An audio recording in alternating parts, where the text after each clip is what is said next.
நம்ம ஸ்கின் கலரை இம்ப்ரூவ் பண்ணுற மாதிரியா ஒரு சூப்பரான ஃபேஸ் பேக் எப்படி ரெடி பண்ணலாம் பார்த்துலாமா? ஃபஸ்ட்டு ஒரு க்ளீனான பவுல் எடுத்துங்க. இதில் பார்த்தீங்கன்னா ஒரு 5 to 6 வந்து பாதாம் எடுத்துங்க. இது வந்து தண்ணி ஊற்றி ஒரு ஓவர் நைட் அப்படியே விட்டுருங்க. நெக்ஸ்ட்டு பார்த்தீங்கன்னா மறுநாள் எடுத்து அதில் பாதாமோட தோல் எல்லாம் வந்து நீங்கள் எடுத்துகிட்டு அந்த பாதாம் மட்டும் எடுத்து வச்சுங்க. இப்போ ஒரு மிக்ஸி ஜார் எடுத்துங்க. இதில் பார்த்தீங்கன்னா இந்த 6 பாதாமும் அதிலே போட்டுட்டு கொஞ்சமாக வந்து பால் ஊற்றி நல்லா அரைச்சி எடுத்துக்கலாம். இப்போ பார்த்தீங்கன்னா இது நல்லா அரைச்சி எடுத்தாச்சு. இதை வந்து ஒரு பவுலில் வந்து நம்ம ட்ரான்ஸ்ஃபர் பண்ணிக்கலாம். நெக்ஸ்ட்டு பார்த்தீங்கன்னா இது கூடவே நான் 1 டேபிள் ஸ்பூன் அளவுக்கு வந்து ஹனி வந்து ஆட் பண்ணுறேன். ஹனி ஆட் பண்ணிவிட்டு இப்போ இந்த 2 இன்க்ரீடியன்ஸும் நம்ம நல்லா மிக்ஸ் பண்ணிக்கலாம். நல்லா ஸ்பூன் வச்சு நல்லா மிக்ஸ் பண்ணிக்கோங்க. மிக்ஸ் பண்ணிட்டோன்னே இந்த ஃபேஸ் பேக் வந்து இப்போ ரெடி ஆயிடுச்சு.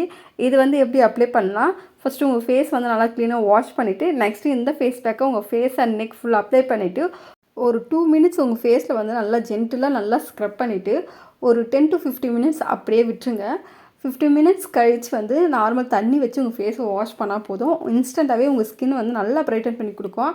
இந்த ஃபேஸ் பேக்கை நீங்கள் ஒரு பிரைடாக இருந்தாலும் சரி, இல்லைனா உங்கள் ஸ்கின் ரொம்பவே டல்லாகவும் டேனாகவும் அன்ஈவன் ஸ்கின் டோனாக இருந்தாலும் சரி, கண்டிப்பாக இந்த ஃபேஸ் பேக்கை ட்ரை பண்ணி பாருங்கள். நல்ல ஒரு ரிசல்ட் கொடுக்கும்.